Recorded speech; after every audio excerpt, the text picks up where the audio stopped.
ಇವತ್ತು ನಮ್ಮ ಮಕ್ಕಳಿಗೆ ಸಂಸ್ಕಾರ ಕೊಡುವ ಪ್ರಕ್ರಿಯೆ ಎಲ್ಲಿಂದ ಪ್ರಾರಂಭ ಆಗಬೇಕು ಅಂತಂದ್ರೆ ನಾಮಕರಣದಿಂದ ಪ್ರಾರಂಭ ಆಗಬೇಕು. ನಾಮಕರಣದಿಂದ ಪ್ರಾರಂಭ ಆಗಬೇಕು.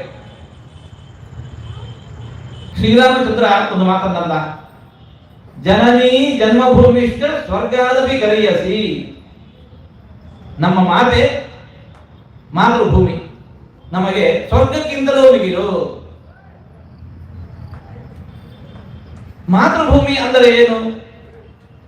ಬರೆದೆ ಮಣ್ಣು ನೆಲ ಅಲ್ಲ.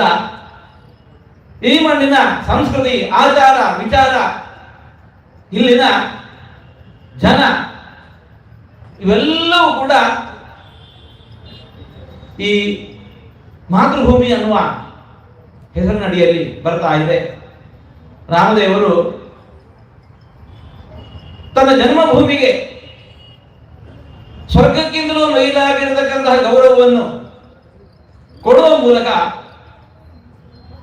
ನಾವೆಲ್ಲ ಯಾರು ರಾಮಭಕ್ತರು ಅಂತಿದ್ದೀರಿ, ದೇಶವನ್ನು, ನಮ್ಮ ಆಚಾರ, ವಿಚಾರ, ವೇಷ, ಭೂಷ, ನಡೆ, ನುಡಿ ಇವೆಲ್ಲವನ್ನು ಕೂಡ ಹಾಗೆ ಪ್ರೀತಿಸಿ ಎಂದು ಸಂದೇಶ ಕೊಡ್ತಾ ಇದ್ದಾರೆ.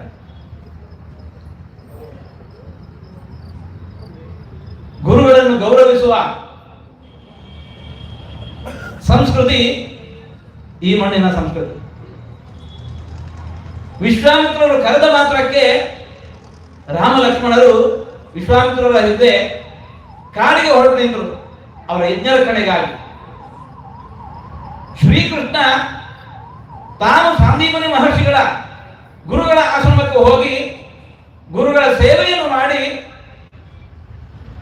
ವಿದ್ಯೆಯನ್ನು ಕಲಿತಾನೆ.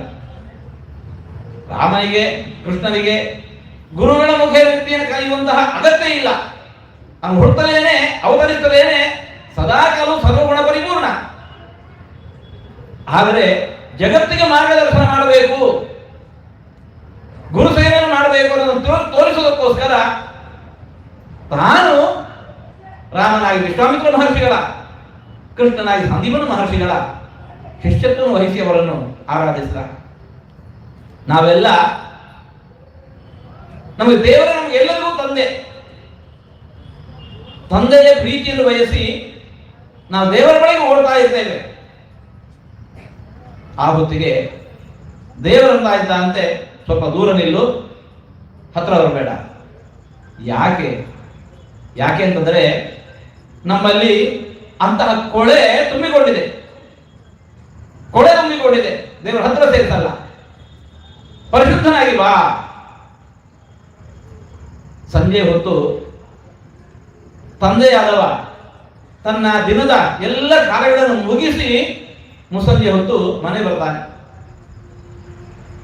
ಅಷ್ಟು ಹೊತ್ತು ಮನೆಯಲ್ಲಿ ಅಂಗಳದಲ್ಲಿ ಆಡ್ತಾ ಇದ್ದಂತಹ ಮಗು ತಂದೆ ಬಂದ ಅಂತ ಹೇಳಿಕೊಂಡು ಸಂತೋಷದಿಂದ ತಂದೆಯ ಪ್ರೀತಿಯನ್ನು ಬಯಸಿ ಬಳಿಗೆ ಓಡಿ ಹೋಗುತ್ತೆ.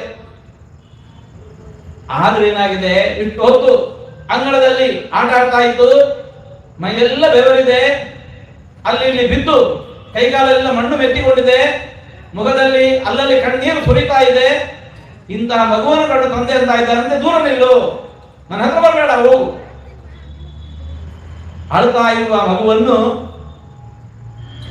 ತಾಯಿ ಕಂಡು ಮಗುವನ್ನು ಕರ್ಕೊಂಡು ಹೋಗಿ ಚೆನ್ನಾಗಿ ಸ್ನಾನ ಮಾಡಿಸಿ ಕೊಳೆಯನ್ನೆಲ್ಲ ತೊಳೆದು ಮೈಗೆ ಸುಗಂಧ ದ್ರವ್ಯವನ್ನು ಬಳಿದು ತಲೆಗೆ ಹೂ ಮುಡಿಸಿ ಕಳುಹಿಸಿದ್ರು ಅಂತಂದ್ರೆ ಅದೇ ತಂದೆ ಬಾ ನನ್ನ ಮಗು ಅಂತ ಹೇಳಿಕೊಂಡು ಸಂತೋಷದಿಂದ ಆ ಮಗುವನ್ನು ಅಪ್ಪಿ ಎತ್ತಿಕೊಂಡು ಮುದ್ದಾಡ್ತಾನಂತೆ. ಅದರಂತೆ ಮಗು ಮೈಯೆಲ್ಲ ಕೊಳೆ ತುಂಬಿದ್ದಾಗ ಹತ್ರ ಸೇರ್ತಾಳ. ತಾಯಿಯಾದವಳು ಆ ಕೊಳೆಯನ್ನೆಲ್ಲ ತೊಳೆದು ಹೂ ಮುಡಿದು ಸಿಂಗರಿಸಿ ಕಳುಹಿಸಿಕೊಟ್ರೆ ಬಾ ನನ್ನ ಮಗು ಅಂತ ಹೇಳಿಕೊಂಡು ಅದೇ ತಂದೆ ಆ ಮಗುವನ್ನು ಎತ್ತಿ ಅಪ್ಪಿ ಮುದ್ದಾಡ್ತಾನೆ. ದೇವರು ಹಾಗೆ ನಮಗೆಲ್ಲರಿಗೂ ತಂದೆ. ಅವನ ಪ್ರೀತಿ ಬಯಸ ನಾವು ಓಡ್ತೇವೆ.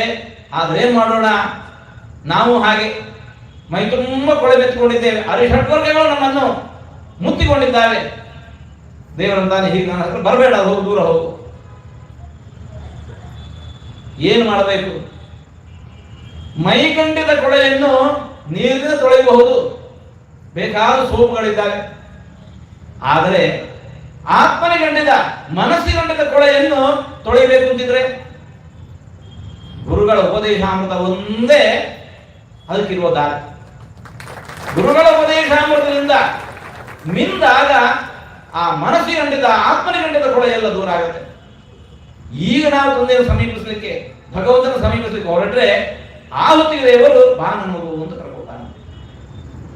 ಒಬ್ಬ ವ್ಯಕ್ತಿಯ ಬದುಕಿನಲ್ಲಿ ಗುರುಗಳ ಅವಶ್ಯಕತೆ ಹೀಗೆ. ತಾಯಿಯ ಮಮತೆ ಗುರುಗಳದ್ದು.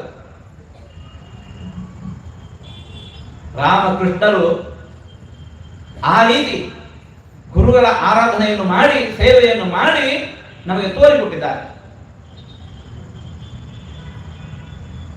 ನಮ್ಮ ಸಂಸ್ಕೃತಿಯನ್ನು ನಾವು ಉಳಿಸಬೇಕು, ನಮ್ಮ ಸಂಸ್ಕೃತಿಯನ್ನು ನಾವು ಬೆಳೆಸಬೇಕು. ಇವತ್ತೀಗ ಸುಂದರವಾಗಿರತಕ್ಕಂಥ ಮಂದಿರವನ್ನು ನೋಡಿ ಬಂದ್ವಿ. ಶಿಲಾಮಯವಾಗಿರುವಂತಹದ್ದು, ಎಷ್ಟು ಕಲಾಪೂರ್ಣವಾಗಿರುವಂತಹದ್ದು. ಇನ್ನು ಸಹಸ್ರ ವರ್ಷಗಳ ಕಾಲವೂ ಕೂಡ ಅದು ಕಳೆದಿಲ್ಲ. ಸಹಸ್ರ ವರ್ಷಗಳ ಕಾಲವೂ ಕೂಡ ಅದು ಕಳೆದಿಲ್ಲ. ಅಂತಹ ಸುಂದರವಾಗಿರುವ ಮಂದಿರವನ್ನು ನಾವು ನೋಡಿದೆವು.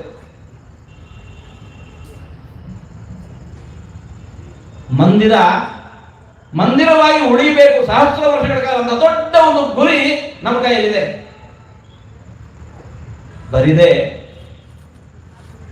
ಶಿಲಾ ದೇವಾಲಯ ಮಾಡಿದ ಮಾತ್ರಕ್ಕೆ ಮಂದಿರವಾಗಿ ಉಳಿಬೇಕಾದಿಲ್ಲ. ಅದರ ಜೊತೆಗೆ ಇನ್ನೊಂದು ತಯಾರಿ ಆಗಬೇಕಾಗಿದೆ. ನಮ್ಮ ಮಕ್ಕಳನ್ನು ನಾವು ಶತಮಾನಗಳ ಕಾಲ, ಸಹಸ್ರಮಾನಗಳ ಕಾಲ ಈ ಸಂಸ್ಕೃತಿಯನ್ನು ಒಪ್ಪಿಕೊಂಡು ನಡೆಯುವ ಬಹು ಸಂಖ್ಯೆಯ ಮಂದಿಯನ್ನಾಗಿ ಉಳಿಸುವ, ಬೆಳೆಸುವ ಜವಾಬ್ದಾರಿ ಅದು ನಮ್ಮ ಮೇಲಿದೆ. ಆ ತಯಾರಿಯು ಕೂಡ ಈ ಮಂದಿರದ ತಯಾರಿಯ ಜೊತೆಯಾಗಿ ನಡೀಬೇಕಾಗಿದೆ. ಮಂದಿರದ ಕಾರ್ಯದ ಜೊತೆಯಾಗಿ ನಡೆಯಬೇಕಾಗಿದೆ. ಇಲ್ಲ ಅಂತಂದ್ರೆ ನಮ್ಮ ಮಕ್ಕಳಿಗೆ ನಾವು ಉದಾತ್ತವಾದ ಸಂಸ್ಕೃತಿಯನ್ನು, ನಮ್ಮ ಸಂಸ್ಕಾರವನ್ನು ನಾವು ನೀಡಿಲ್ಲ ಅಂತಂದ್ರೆ ನಮ್ಮ ಮಕ್ಕಳು ನಾಳೆ ನಮಗೇನೆ ಪರಕೀಯರಾಗಿ ಬಿಟ್ರೆ ಮಂದಿರಕ್ಕೆ ಅವರಿಂದಲೇ ಅಪಾಯ. ಹಾಗಾಗದಂತೆ ತಡೆಯುವ ದೊಡ್ಡ ಕೆಲಸ ಅದು ನಿರಂತರವಾಗಿ ನಡೀತಾ ಇರಬೇಕು. ಮಂದಿರವನ್ನು ಕಟ್ಟಿದ ನಾವು ನೀವು ಶಾಶ್ವತ ಅಲ್ಲ. ಮಂದಿರವನ್ನು ಕಟ್ಟಿದ ನಾವು ನೀವು ಶಾಶ್ವತ ಅಲ್ಲ. ನಮ್ಮ ಮುಂದಿನ ತಲೆಮಾರು ಅದು ಶಾಶ್ವತವಾಗಿ ಉಳಿಯುವಂತಹದ್ದು. ಅವರು ಬಹುಸಂಖ್ಯಾತರಾಗಿ ಈ ಸಂಸ್ಕೃತಿಯನ್ನು ಒಪ್ಪಿಕೊಂಡು ನಡೆಯುವ ಮಂದಿ ಆದರೆ ಮಾತ್ರ ಮಂದಿರ ಉಳಿಯುತ್ತೆ. ನಾವು ಇವತ್ತು ಹಾಕಿದಂತಹ ಈ ಕಟ್ಟಿದಂತಹ ಕಟ್ಟಡ ಅದಕ್ಕೆ ಹಿಂದೆ ಪಟ್ಟಂತಹ ಶ್ರಮ ಅದು ಸಾರ್ಥಕ ಆಗುತ್ತೆ. ಆ ದಿಸೆಯಲ್ಲಿ ಇವತ್ತು ಶ್ರೀಗಳನ್ನು ಏನು ಪ್ರವಚನವನ್ನು ನೀಡ್ತಾ ಇದ್ದಾರೆ, ಆ ಮೂಲಕ ಈ ಸಂಸ್ಕಾರವನ್ನು ನೀಡ್ತಾ ಇದ್ದಾರೆ. ನಮ್ಮ ಮಕ್ಕಳಿಗೆ ಅದು ಕೊಡಬೇಕು. ಇವತ್ತು ನಮ್ಮ ಮಕ್ಕಳಿಗೆ ಸಂಸ್ಕಾರ ಕೊಡುವ ಪ್ರಕ್ರಿಯೆ ಎಲ್ಲಿಂದ ಪ್ರಾರಂಭ ಆಗಬೇಕು ಅಂತಂದ್ರೆ ನಾಮಕರಣದಿಂದ ಪ್ರಾರಂಭ ಆಗಬೇಕು. ಏನ್ ಹೆಸರಿಡ್ತಾ ಇದ್ದೇವೆ ಮಕ್ಕಳಿಗೆ? ನಾವು ತಪ್ಪಿದ್ದೇವೆ. ಏನ್ ಹೆಸರಿಡ್ತಾ ಇದ್ದೇವೆ? ಒಂದು ಕಾಲಕ್ಕೆ ಶಂಕರಪ್ಪ, ರುದ್ರಪ್ಪ, ವಿಷ್ಣು, ನಾರಾಯಣ, ಕೇಶವ ಅಂತ ಹೆಸರುಗಳಿದ್ರೆ ಇವತ್ತು ಆ ಜಾಗದಲ್ಲಿ ಏನೋ ಒಂದೆರಡು ಅಕ್ಷರಗಳು, ಅರ್ಥಶೂನ್ಯವಾದ 2-3 ಅಕ್ಷರಗಳು.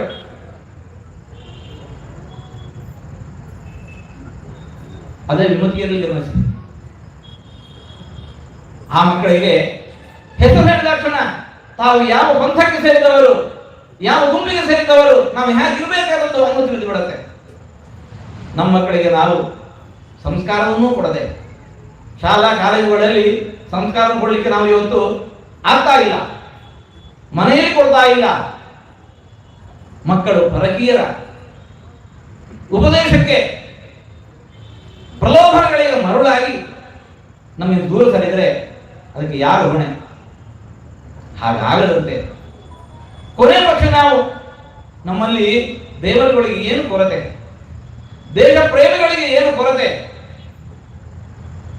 ಒಬ್ಬೊಬ್ಬ ದೇವರಿಗೂ ಕೂಡ ಸಹಸ್ರನಾಮಗಳು, ರಾಮಾಯಣ, ಮಹಾಭಾರತ, ಅಷ್ಟಾದಶ ಪುರಾಣಗಳು, ಅವುಗಳಿಂದ ಒಂದು ಒಳ್ಳೆಯ ಹೆಸರನ್ನು ಆಯ್ದುಕೊಂಡು ಮಗುವಿಗೆ ಇಟ್ಟರೆ ನಾಳೆ ದಿವಸ ಆ ಮಗುವಿಗೆ ನನ್ನ ಸಂಸ್ಕೃತಿ ಏನು ಅನ್ನೋ ಅರಿಯುವ ಹಂಬಲ ಹುಟ್ಟಿತು ಅಂತಂದ್ರೆ ಆ ಹೆಸರನ್ನೇ ಹಿಂದೆ ಹುಡುಕಿಕೊಂಡು ಹೋದ್ರೆ ರಾಮಾಯಣ ಸಿಗತ್ತೆ, ಮಹಾಭಾರತ ಸಿಗತ್ತೆ, ಅಷ್ಟಾದಶ ಪುರಾಣಗಳು ಸಿಗ್ತಾವೆ. ಇತಿಹಾಸ ಪ್ರಸಿದ್ಧರಾಗಿರತಕ್ಕಂತಹ ಪುಣ್ಯ ಪುರುಷರ ಇತಿಹಾಸ ಸಿಗತ್ತೆ, ನಮ್ಮ ಸಂಸ್ಕೃತಿ ಎನ್ನುವುದು ಮಗುವಿಗೆ ಅರಿವಾಗತ್ತೆ. ಆ ನೆಲೆಯಲ್ಲಿ ಇಂತಹ ಕೇಂದ್ರಗಳು ಇನ್ನೂ ತಡ ಆಗಿಲ್ಲ. ಏನೋ ಹೆಸರಿಟ್ಟಿರ್ತೇವೆ, ಪುನರ್ನಾಮಕರಣದ ಕ್ರಾಂತಿ ನಡೆಯಲಿ, ಪುನರ್ನಾಮಕರಣದ ಕ್ರಾಂತಿ ನಡೆಯಲಿ. ಇಂತಹ ಗುಡಿಗಳಲ್ಲಿ ಪುನರ್ನಾಮಕರಣದ ಕ್ರಾಂತಿ ನಡೆಯಲಿ. ನಾವು ಪುನರ್ನಾಮಕರಣ ಮಾಡಿಲ್ಲ ಅಂತಂದ್ರೆ ಆ ಮಕ್ಕಳು ನಾಳೆ ತಮಗೆ ತಾವೇ ಪುನರ್ನಾಮಕರಣ ಮಾಡಿಕೊಂಡು ಹೋಗ್ತಾ ಇದ್ದಾರೆ.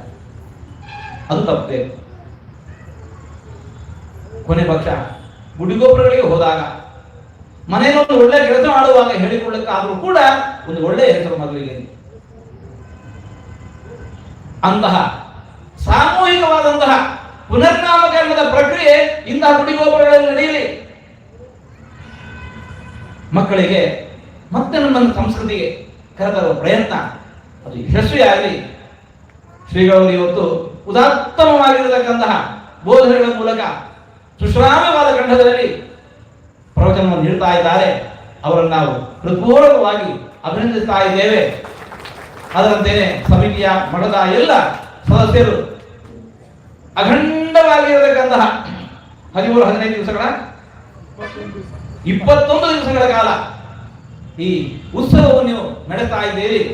ಅಂತಹ ಉತ್ಸವದಲ್ಲಿ ಪಾಲ್ಗೊಂಡಿರತಕ್ಕಂಥ ನಿಮ್ಮೆಲ್ಲರಿಗೂ ಕೂಡ ನಮ್ಮ ಆರಾಧ್ಯ ಮೂರ್ತಿಯಾಗಿರತಕ್ಕಂತಹ ಉಡುಪಿಯ ಶ್ರೀಕೃಷ್ಣ ಮುಖ್ಯಪ್ರಾಣರು ರಾಮದೇವರ ಅನುಕೂಲ ಶ್ರೀರಕ್ಷೆ ನಿರಂತರ ಇರಲಿ ಅಂತ ದೇವರು ಪ್ರಾರ್ಥಿಸ್ತಾ ಇದ್ದೇವೆ. ಬದುಕಿನಲ್ಲಿ ಬರಬಹುದಾದಂತಹ ಏನೇ ಕಷ್ಟ ನಷ್ಟ ಆಪತ್ತುಗಳಿದ್ದನ್ನೆಲ್ಲ ದೇವರು ದೂರ ಮಾಡಿಕೊಟ್ಟು ನಿತ್ಯ ಸುಖ ಸಂತೋಷ ಮುಕ್ತಿಯನ್ನು ಗಮನಿಸಲಿ ಅಂತ ಮತ್ತೊಮ್ಮೆ ಪ್ರಾರ್ಥಿಸಿ ಮಾತನ್ನು ಮುಕ್ತಾಯಗೊಳಿಸ್ತಾ ಇದ್ದೇವೆ. ಎಲ್ಲರಿಗೂ